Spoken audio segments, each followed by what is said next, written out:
Hello, Ronald. Hello, everybody. This is Ron and Hope Unfiltered. Real, raw, relevant. What you doing, babe? You look tell cute everybody today. how you've lost weight. Oh my gosh, where'd that come 'Cause from? I know you're so proud of it. You've been telling me all day, so go ahead and tell everybody. No, you told You me. had some clothes. I went to Paris, okay, and then I came back and you told me I look fat. No, I see you butt look like an Escalade. Ron. I didn't say fat. I said Escalade. And I said that is not true, that I have been losing weight. And you said that's no. not true, Hope. No. You don't look like you've been losing weight. No. So what does that say to a woman? No. You look fat. No. But Not the way yes, I put it at all, but go ahead. I got Make me look bad. got some suits made. Mhm. And so they came over this morning to do the fitting, and they're all too big. I told you. I I've told lost her weight. you were not extra large. I said, you're Right. going to have to take all them up. I said, you're going to have to go back and sew them up and redo them. I told that woman that. She said, I have lost an inch everywhere. That's good. You doing an Ozempic? No, I am not. I am doing moderation, pushing the plate You back. cut back on that fried flounder a little bit? Oh my God. Yes, because me and Chase went to Now you Cracker only Barrel eating 2 pieces instead of 3? yesterday, and I ordered fried flounder, listen, and a salad. I ate half the salad, and they brought me 2 pieces of fried flounder, and I ate only 1. That is moderate. That is how I'm doing it. Okay, baby. It's true. It's working. It's working for me. So you've lost inches? Yes. 1 inch? Everywhere. Everywhere. Yes. Okay. You proud of me? Well, some places we don't want you to lose. Ron. Is there any way to customize where we lose? Yeah, that's called liposuction. I won't do that. I heard it hurts. Okay. So. I heard it makes you like bruised up and takes a long time to heal from it. Yeah, I'm going to do it. I'm doing liposuction. One day. I don't want to put a wand in me and start sucking stuff out of my skin. I do.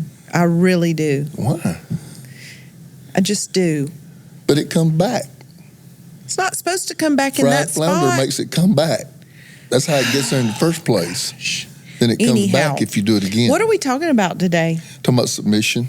Submission. No, we call it who's the boss, right? Who's the boss? Sometimes I hear. Because people do fight about who the boss is. I'm the boss. I'm not. I'm the head of this house. I am a part of the social media generation by necessity.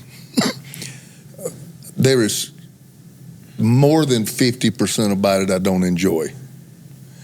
But I do understand the generation that I seek to serve. And I do know the venue and the portal through which you have to communicate to them, because that's where they're talking. Right. There's a lot I'm just not going to do. I don't like the foolishness of it that preachers do. I don't like the stupidity of it. I like content, but I know that's not what gets clicks. You don't want to do a photo shoot a day? No, I don't want to do a photo shoot every day. I like great Christian content. I like meaty stuff, but I understand the clicks is, when you bring them into the foolishness. But the problem with the foolishness is it chips away, and people don't even realize it's happening, at their respect of you. And they say, well, man, you're real, and man, that makes you more real. But the fact is, when you know about everybody's foolishness and weakness, what you don't know is you'll follow them up until a place that's difficult. But when you get to a place that's difficult, you know too much about them to believe in them on that level. Yeah. And that's the downside of it that people don't realize. And I told people, I said, I would rather be a guy that walks in a room. I would rather be a guy that's respected instead of popular. So I'd rather have, 500,000 followers and be highly respected than 2 or 3 million followers, because I do dumb stuff all the time. Yeah. So I said all that to say this. I engage in it enough to just hear what's the conversation out there? I'll do some YouTube shorts. What are people talking about? Yeah, I'll go on some secular podcast. Because of our West Coast stuff, I'll do some TED Talks, some Silicon Valley type stuff, Elon Musk type stuff. Because of East Coast stuff, more Bible Belt, I'll get more into what's the church folks saying. So I engage a little bit. I don't have a long attention span, so if something's 30 minutes, I'll listen to it 5. No way. I just don't. And when I hear the younger people talk, not necessarily Christian, it can be secular, about relationships, it's scary. Yeah, it's quite interesting. I've just heard some well, if I get married, my husband and he just go, and I'm like, where did you get that? Right. And then I'll hear the same be true for the other side. And I saw I talked to someone just this weekend, a young adult, and she said, well, I'll tell you what my man's going to be. He's going to make this much money. He's going to, I mean, she just reeled off about 9 things that was like, well, you better go marry an AI guy. And I never even talked about that. We had goals. We didn't want to be struggling. We didn't want to be we would build poor together, not me get a perfect world and bring it to you and serve it you on a plate. Right. And so when I hear, the way, don't show too much affection because it teaches them that you love them too much and that you'll never be at risk. Craziest. I hear stuff like this all the time, and I'm just sitting there saying, where is this coming from? Right. There's got to be a source somewhere. I heard somebody out say, this stuff. protect yourself. Young couples, protect yourself from losing everything if you should get divorced. So automatically just start out with the prenup. I'm like, what? I'm hearing 20-year-olds talking about prenups. Right. Number one, I have never heard that till the last 5 years. It's craziness. Yeah, I've never heard that. That is. So you're really just saying, I'm going into this marriage expecting it to fail. Exactly right, and that right there undermines the whole idea of a covenant. I saw one the other day. This woman, I forget her name. She was a Persian lady, and I looked. Call their name. She was secular, and she had a huge following because I'd never seen her before.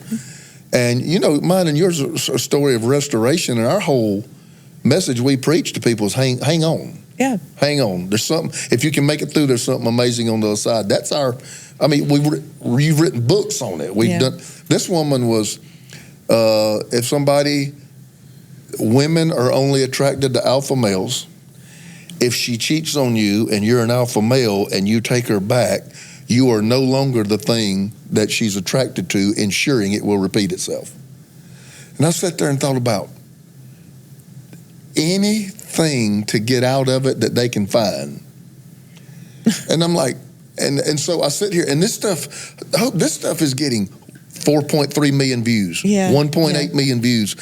So there is a generation that is eating this stuff up that is 180-degree contradictory to the Bible, to biblical principles and teachings. Yeah. And so, it's really just out for yourself. Now, well, we had homes that were very, very functional in the 40s and the 50s and up into the 60s. Then we had the sexual revolution. And at the sexual revolution, then we had the feminism movement. I get equal rights. I get them being able to vote. I get all that. But there was this big move to take the woman out of the home. Yeah. And now downright disgrace her for being in the home. Almost, shame you if you want to be at home and you really want to raise your kids. And I'm just sitting there thinking, the guy that there's a football player, Kansas City Chiefs kicker. He's Catholic.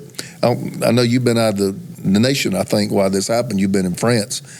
And this guy went to his Catholic college to a Catholic group of people, very family-oriented, and gave a very family-oriented Catholic speech. And he is being shredded, talking about that they chose for mama to stay home and raise the kids. Yeah. And that was a statement against women. That sends women back 50 years.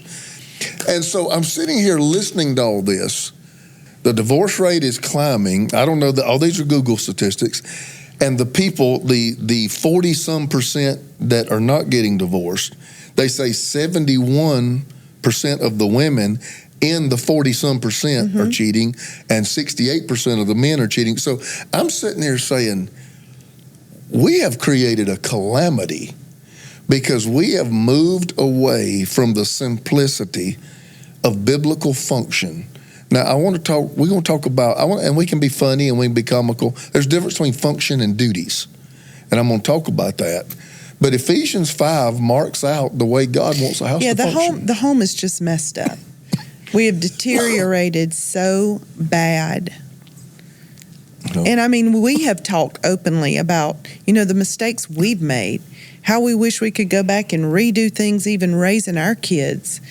And you don't know what you don't know, truthfully. I mean, when you're young, you're in your 20s, you're having babies or 30s, you're trying to even figure out who you are. You figure usually out reproduce life. what you saw. Yeah. What you saw and what you experienced usually reproduce. But you don't even know who you are at that point. So even then, trying to have a biblically based, if you're a Christian, a home that honors God, a home that is healthy, it's difficult. We're not sitting back saying this is easy. That we are truly not coming as experts. We're not saying it's easy. We're not experts, but we have learned some things. We've lived long enough. We've overcome some things. We've got things we wish we could have done differently. And one of the big topics, the big umbrellas that so many homes struggle with is submission and the topic of headship. And I think it gets a lot of traction because it is abused so many times. Right. There's people who abuse it and, use the umbrella of I'm the head of this home to make decisions or lack thereof. Headship is not a power trip. Right. Headship is a covering and a sacrifice. I think that is so, and you have such a great way of explaining that it's so true and so biblical. I'm going to sacrifice for my home and for you, and I'm going to cover my home and I'm going to cover you, period. And none of those two are easy or attractive jobs. No, it's not. Headship is not laying the hammer down. And headship is not. I get the decision. Headship is not. I walk in the house when I get home and start telling everybody what to do or not to do. And so I think we have allowed a secularism to take that and paint it as something ugly and archaic. And no longer a working in our modern society, which now giving us the mess that we have and the breakdown of the family, which has had a terrible, huge impact on our culture, especially in America. I don't know about every other culture, but America, a huge one. So let's just go right there. Ephesians 5, wives, submit to your husbands as unto the Lord, as, like and as, similes. He's not the Lord. But you want me to call you that. Abraham called Sarah Lord. Abraham called Sarah. Sarah called Abraham Lord, and at our house, you call me Lord, but everybody don't have to follow that. No, I don't. You want me to, but I have never one time called you Lord. I got a T-shirt with Lord on it. Because he is the Lord. Lord Run. Lord Farquaad. So he sits there and he talks about, and I get to that, I said, this is for the sake of function. Just like in the church, Jesus is the head, and he gave these gifts, apostles, prophets, evangelists, and teachers, for the equipping of the, so there's an order to things. Right. Everything has to have order. If there's not order, there's confusion, and God is not the author of confusion. He's the God of order. So the Bible is an ordering book. The 12 disciples were 12 people that were disciplined by Jesus. He reined their life in and gave them these disciplines that caused them to be great. And so that's my stomach growling. I need to go home and eat. No, before we go forward, we're going to break right here? Yes, right here, before we get into the meat of it. Songfinch? Yep. I love Songfinch. You remember the song I had made for you? Well, we try to use all of our sponsors, but Songfinch, you did a Songfinch for me before I knew what a Songfinch was. That's right. I did one last year for Father's Day. Yes, you did. And then I did one a few weeks ago. Yes, you did. You sure did. When you're listening to a song on the radio and you just get that profound feeling that the song was written about you.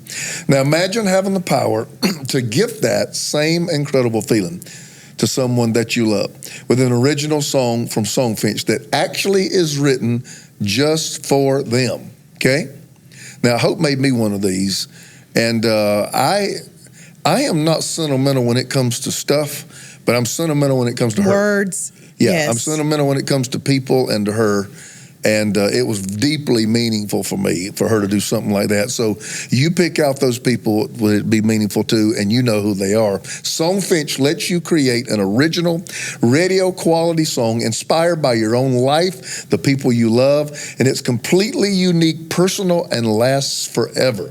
Whether your song is for Father's Day, an upcoming graduation, wedding, anniversary, or just a gift to show your loved one how much you care, start your song now and lock in one of Songfinch's top artists, okay? Here's what I need you to do. For a limited time, Songfinch is letting our listeners upload their song to Spotify for free so that you and the lucky person you gift it to can listen to it anywhere, anytime. Go to songfinch.com/Ron and Hope and start your song after you purchase. You'll be prompted to add Spotify streaming to your original song for free, a $50 value. Again, my URL is songfinch.com/Ron and Hope, capitalized. Don't forget to share your song with us too, because I want to give you this one more time. Songfinch.com. How do you spell it? SONGFINCH. Pretty much. Yeah, spelled like it sounds. Songfinch.com. So here again, you know, like some of the others, one of the advertisers that we actually use their product, so we can give you our personal recommendation for them. He says in this Ephesians 5, then I want to bring some understanding this, especially to young adults and young couples who are married or looking at marriage. You're trying to figure out, how did God design this thing? And he says, wives, submit to your husband as unto the Lord. So you have to understand that when it comes to direction, he who does not provide for his household is worse than an infidel. That don't mean he who does not get a job is an infidel. That word provide, the root word's vision. He who does not cast the vision for his household. I have a vision for my household. Right. I have trusts that I set up, and there's money we don't spend because we're trying to prepare for another generation. I mean, even when we were in our 20s, Ron, you put $25 a month away for $25 in college funds to save up so they would have a college fund. I mean, you know, life insurance, which you have just started selling, and estate planning and other things, wealth management. She just got licensed in all this. Because when we were doing it for our family, she just said, this would be something great to do for many people because it helps so many people. You got to have a vision. But it's a vision. He who does not have a vision for his household. We're not where we need to be, talking to my children about, you know, do you see yourself doing what mom and dad do? Yeah. Is this even something you want to do? And if you don't, what do you want to do? Yep. We will help you in that. We want you to do what God's called you to do. So that when you talk about a vision, I'm talking about someone who is charting a course. So in the family makeup, God has charged the man with charting a course. It doesn't mean that women don't have a say-so or can't help, but if the women are charting the whole course and the man is going nowhere, that is all of a sudden out of order because God made the woman to be a helpmate. Right. And like I've always said this, she can't help you do nothing. Yeah. So, you know, I've always been somewhat visionary, and there you've always been. I tell people the latest big thing we did was 6 years ago. I mean, life-altering thing is when we expanded to the West Coast. And I told people, you know, I somewhat, not dreaded, but I didn't know how the real conversation was just going to go. We had talks about it. Yeah. But when I felt like we needed to pull the trigger, I didn't know how that was going to go. And you just looked right back at me, really kind of emotionless, and said, Ron, I'm going where you're going. Hopefully that came from years of building your trust. Right. That I've gotten it wrong, but I hope I got it right more times than I got it wrong. And so you trusted me enough to say, you know, and I'll follow you. And when I failed, you usually aren't saying I told you so. You know, you aren't waiting for me to screw up so you can prove you're right. All these things which hurt so many marriages. So here again is submission to the vision of the house and the role you may have to play to make the family successful, whatever that role may be. Now, that's where people start arguing. Yeah. I hadn't got to that yet. Then it says, husbands, love your wives as Christ loved the church. Oh, that's unfathomable love. That I can't even understand it from my own personal That is self. unfathomable. I am supposed to love you with an unfathomable love. We have, theologians trying to describe the word agape, which is the love of God. God is love. Love with the love of God, your wife. Okay, let's go back to wife, submit to your husband. If somebody that loves you like that is easy to follow. So easy. Because how did he love me? He gave me everything. He gave me his best. He laid down his life for me. He gave me freedom. I mean, he paid the price for peace for me, for joy for me. So for my husband now, he wants to make sure I have peace. He wants to make sure I have joy. He wants to make sure I'm secure, that I'm taken care of. We'll talk about the things you do for me, and there are a myriad of things you do for me. But let me just go for that. Okay, I know you love a clean house. I do. So when I make my sandwich, what am I in there doing? Cleaning up. I'm wiping that counter off. Not because I've made you do it. Hope's going to get so ticked off my wife loves her house to be clean. Why? Because we have people that could come over at any time. We entertain people. And I know how you want your house presented. Right. Well, it makes it not only that, it gives me like a settling in my heart, in my spirit. But see, these are the things that say, I love you. Yeah. It ain't just, you've done something terrible and can I love you through it? That's not what it's talking about. It's, I understand the things that brings Hope pleasure, and I try to love you in that way. I know things that can be taxing to you, so I try to pick up slack. I don't like washing clothes. I'm not good at folding them as you are. But we had kids over for Memorial Day, and we do have a pool. And we had at least 67,000 towels laying around everywhere. I took loads of, before you got back there, I had washed 2 loads of clothes. In bathing suits. Okay. That's not a normal duty. Right. But it was sitting there.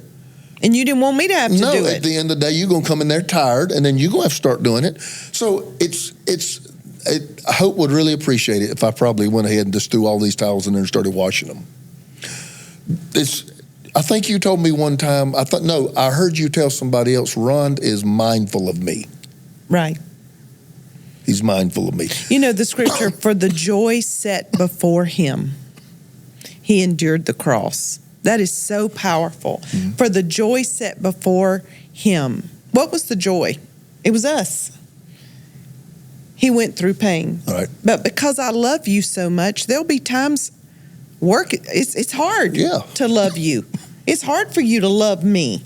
It's hard for you to love me like Christ loved the church. Christ loved the church so much, we were the joy set before him. He endured the cross. Love, whatever you set before you gives you the strength to endure. Yes. People who cannot endure have nothing they're looking at. Okay, I have somewhere I want my marriage to go when we had an empty nest. I didn't want me and you to look at each other and have to be strangers. Right. Okay, I have somewhere that I want it to go when I'm no longer the man. Okay, I get it. I get it. There's going to be one day they're going to start looking for the next guy. I get it. I don't know how it'll feel. I don't know how I'll embrace it. I don't know if I'll struggle with it or I'll be okay with it. I don't know. But I know it's coming. And so I'm already looking forward to what is my life going to be like, because I'm not going to sit around and cry because I'm not the guy no more. What will our season look like then? So because of those things, we endure hardships, difficulties, and disciplines today because of what we want tomorrow. Right. I want to live a long time. I exercise. I've had A lot of my people lived a long time on both sides of my family, but I've had two close to me die early, way too early. And a lot of what I do, I just want to stay in shape because I was always an athlete. But another part of what I do is I want to be here a long time. I want to be healthy. I want to be healthy. So there's things you have an apple cobbler. And I threw it away. This big. Yes. I don't know why you brought that home. Because it was Memorial Day. This big, but I don't know who made that thing. I don't know, Deli or whatever. It was massive. And then I saw 2 half-gallon things of vanilla ice cream. Ron, it was Memorial Day when I had that. Okay. But we don't eat like that. So I came home, apple cobbler, hot, with vanilla ice cream on top of it. Yay! Is the devil. Is the devil. Okay? I cannot tell you how many times after you had gone to bed, you were tempted. I wanted to stick a fork in that thing, and I didn't do it. Why? For the joy Is it bad set to eat before apple you. pie? No. But I have numbers I'm trying to control. I have things I'm trying to do. I want to be here a long time. For the joy set before you. For the joy set before you, you endure those things and you discipline yourself. Now, wives, let him cast the vision and be that support and help in whatever role. What if he don't cast a vision? What do they do, now, Ron? you're getting into counseling. No, what if the man does not even have a vision? We have a very... the Bible says if he doesn't have a vision for the house, he's worse than an infidel. Do you remember what? The couple we were talking about last night at dinner we were concerned about? Yes. Case in point, she's an extremely ambitious woman, and he's a man who has done fairly well, but he's fine. He's casual. He's fine. Why aren't you good? I'm good. He goes to work, comes home. Yes. Goes to work, comes home. And he's good with that. And he's peaceful, and he's like, no, nothing's good enough for you. The fact is she's extremely ambitious. Right. And that has been a great point of contention. I don't think a podcast can handle that. But the fact is, even if he's not, and even if he feels like he's not built that way, God did not tell the woman in the relationship to drive the vision of the family. Mm-hmm. And I'm going to tell you something. Everything was fine in the Bible as long as Adam was feeding Eve. When that thing got reversed and Eve started feeding Adam, all of a sudden everything started spiraling down. You can't just casually let things get out of order because God has it ordered for a reason. Now, we got a few minutes left. Well, we don't have many. I want to talk about, for 5 minutes, how the Ephesians 5 is mutual submission. We talk about that in the marriage conference. Yep. Wives, submit to your husband. Husbands, love your wives. And it goes into, it goes into employees, employers. It goes into parents. Do not exacerbate your children. Don't frustrate them. Children, obey your parents. So it goes through a whole litany of give and take, give and take, give and take. But people are trying to make roles and duties biblical. Like, I don't wash dishes. That's not the man's job. Yeah, they're trying to fit things into a category. Okay, now wait a minute. There's really no categories. Where'd you get that? Yeah. Well, I can't help you rake leaves. That's what the man does. Okay. I can honestly say that cannot be, to my knowledge, biblically supported. You're talking about the duties of keeping a home and a life. Right. You and I, we've done it together, or whoever gets there first. Yeah. Just don't be lazy. That's not my job. That's not what I do. I hate washing dishes. I hate it too. I cannot stand, I don't know what it is. I'd rather take out 8 bags of trash than wash one dish. I don't like it either. I just can't stand it. But what if we both just said, I don't like it, you don't like it, we're not going to do it? Yesterday, you had a load and I had a load. Yes. There's dishes in the sink. It's life. Yeah. It's not, I'm not touching them. I'm going to let them sit there 3 days because Hope does that.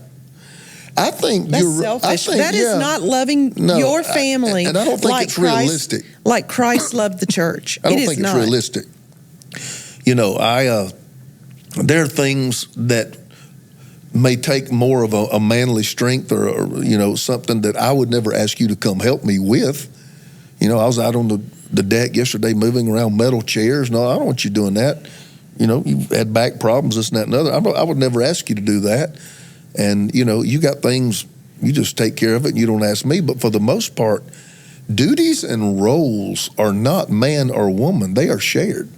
Even when you were breastfeeding our children, we were talking to a couple of night and they said, no, sir, I didn't know. I got up with the kids. He never got up. And I looked right in the people we talking to. I said, that didn't work in my house, buddy. And but it wasn't because I made you. It was because you loved me. We agreed. I can't nurse a child. So when we hear the baby crying, I remember what we did. When we hear the baby crying, you would go get the baby. You start situating yourself to wake yourself up, sit up in the bed. I would go get the child and bring the child to you. Yep. And when it was finished, I would take the child and lay it back. But I mean, I can't do what you do. Women, you can do the other women, part. Listen, I'm sorry. I got the best husband in the world. I'm sorry. Y'all do not have what I have. I'm not trying to. No, but I'm coming across telling you. like that? No, I am telling you. I hit the jackpot. I just think it needs to be shared. Hit the jackpot. And I hear a lot of young couples, I'm not going to do that. My mom always did that at our house, and the woman does that. And I'm just going to tell you, what worked for your mom and dad in the 50s and 60s may not work now. Life is different. Especially if both of you work. Most houses were single income back then. Yeah. Now they're dual income houses, and that just ain't going to make a family run. There's nothing going to get done. And you and I both, you did for a while when you were raising kids. I call it cherry pick. You worked and you was a mom. You weren't grinding it out 50 hours a week, but you were doing things that we needed you to do within the ministry, but you were also mom. And so we just found a way to make it work. And I think that's the way you have to approach it. Biblical submission and duties in a home, you can't take these duties things and try to make them spiritual and have a Bible argument over it. Raising kids, doing life is a juggling act. It is just a crazy circus juggling act. And you just have to get in there together and make it work. I don't know how you got it done without help, Hope, because I remember me and you both working together and still feeling overwhelmed. Yep. So, the guys was like, I'm not changing no diapers. What? When 4, 5, 6 diapers a day, you ain't gonna ever change any. For 4 or 2 years? 5 or 6. I mean, 10 or 12, I don't know. And you were changing them all day. But when I got home, if you was in there cooking and I saw the diaper dragging the ground, I don't sit there and say, "Hope, come change the diaper." No, pick my baby up and go back there and change her diaper. Daddy's home. It's not babysitting either when it's your own child. No, it's called parenting. It's called love. It's called nurture. And you sit there and you do it. And not to drag our podcast out, but I wanted to let everybody know biblical submission. I hear a lot of fighting about just duties and roles, household roles, and they try to make them spiritual and fit them in here. The Bible does not support whether or not you cut the grass or your wife cuts the grass. Yeah. It doesn't support that. Y'all just figure out how to get the grass cut. Exactly. Cut the grass. Yeah. And so those are the things, those are out of what we did wrong, and we've made our mistakes known to the whole world. Function of a house, Hope, I give us an A-. I don't know. I think we get an A. We got in there and worked together. We made mistakes, yes. But we had kids, and our house was clean. Our house was always clean. Our grass was cut. The oil was changed. And we didn't always have a housekeeper. And we worked hard. No, we didn't have a housekeeper until our kids got older. I'm talking about when you got little kids just running all over the house, and there's jelly on the wall, and there's my kids Capri had Sun on the floor. 3 meals a day. There were no dishes in the sink when we went to bed at night. No. And the house was at least straight. Yes. I don't mean baseboards wiped down, but the house was straight. Our grass was cut. That. We did those things. And me and you didn't sit there and resent the fact that we had to do it. He's not washing dishes, and I'm not saying she's not helping me pull these weeds out of the mulch. I don't know. We just didn't do it. I need to go. Where are you going? I got to get these weeds out of the mulch. What you going to be doing? You know why? I'm going to finish up these ditches and I'm going to the grocery store. Because you had a vision for our house. And I think that's huge. You can't, I think we're trying to, stop the bleed, but we got to figure out why it's bleeding. It starts with that foundational truth. You had a vision for our home. You wanted our home to be excellent. You wanted, not just for show, you wanted to honor God. You wanted to honor the Lord in your role as a husband, as a daddy, and you had a vision for us. You wanted us to be better every year. You wanted our savings to increase. You wanted our living to increase. You wanted our mindset to increase. And, you didn't want us looking like crap in the neighborhood. No, I'm going to tell you something. Now, that's a whole nother topic. You know how I feel about the way you look. Yes, I do. Yeah, I mean, Escalade. I do. Yeah, that's a whole nother story because, I have always felt that way, that I want people to look at you. And this has nothing to do with the way you're dressed or your attire. Yeah. I'm not talking about diamonds and design. No. I'm talking about, I want somebody to look at you and know that you care about somebody me. Loves her. Yeah, know that you care about me. To look at your peace, to hear your laughter, to see the way you get along with people, to not see heaviness on you. Mm-hmm. I want people to look at her and say, somebody loves that woman. And that means a lot to me because, here again, Bible, the woman is the glory of the man. Yeah. Man is the glory of God. The woman is the glory of the man. And so these things are extremely important. And I just hope there's a lot of younger adults married or getting married that's listening to this. Don't take daily trivial activities and spiritualize them into, the husband and the wife role. Do what needs to be done as a team and work it. I think, though, Ron, some people over-spiritualize it, but I think some people, how do I say this nicely? I don't think it can be. You might pose it as spiritual, but the root of it is lazy. You just don't want to do it. And how can God bless that? Because then I could go on a book of Proverbs rant on diligence, about how God blesses the diligence. And when you look at God, you preached a whole series on that. God has some harsh things to say to the slothful. Yes, He does. He has some harsh things to say. He said, poverty will come on you like a thief. Like a thief. Like a thief. If you're slothful. And He says, but the diligent, and not diligent. But the diligent will be the blessed. The upright man will be blessed. So, I think, here again, we don't have to sit here and talk about what we've done wrong because we wrote books on it. But some of the things we did right, we can sit here and talk about we did that right. It was always Hope. It was always Ron and Hope. A team. We were a team. It was Ron and Hope at church. It was Ron and Hope at home. And that was why the time when our marriage was vulnerable, we had a whole host of people say, I can't say one name without, it's not Ron. It's not Hope. It's Ron and Hope. Mm-hmm. Why? Because the whole world knew we're a package. So we came into life as a package. We took on life as a package. Mm-hmm. We took on debt as a package. It wasn't, you got to pay this off. Right. Okay, we have How this can we help each other pay it off? We have this credit card debt. We have these school loans. Yep. So we're a package. We figured it out. You had a vision. You had a vision for our finances. You had a vision for how to pay it off. And so I know couples that live together and have jobs and don't even know how much money each other have. See, I can't in my wildest dreams imagine not jointly attacking your debt and your future. Right. I just don't understand. So hopefully what we have said, this isn't a rant. This is really wanting to help because we teach a lot more out of our pain probably than we teach out of our successes. But our teamwork has been a success. When we do things as a team, we usually come out better more than we come out worse. And we approach everything. I'll end with this one. When we knew everybody was coming over for Labor Day, where's the meat? You're over there stirring potato salad. There's no art. We didn't talk about it.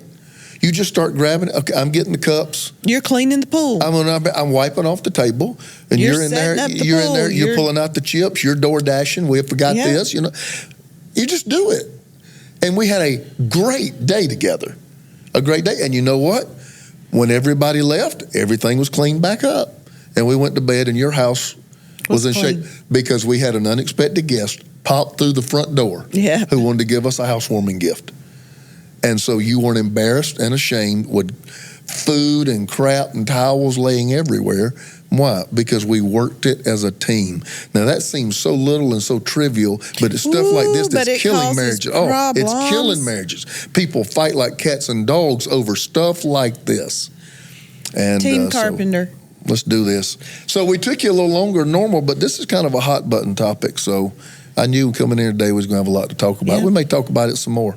I'm going to let you end it. I did Songfinch and everything, so you get to end it. Real, raw, relevant. Ron and Hope. Ron and Hope Unfiltered. And I'm glad you back like with me. this. Share it. Tell somebody. Yeah, tell somebody. Download, share it on subscribe. Your Facebook, your Instagram. You know, whether you're YouTube or whether you're downloading on platforms, I don't care. But just let other people know about us because we feel like we're kind of bringing you behind the curtains and telling you the life stuff. And so I want everybody to know. Until next time, it is Ron and Hope, Real, Raw, and Relevant. And we're also Unfiltered, too. So we'll catch you later.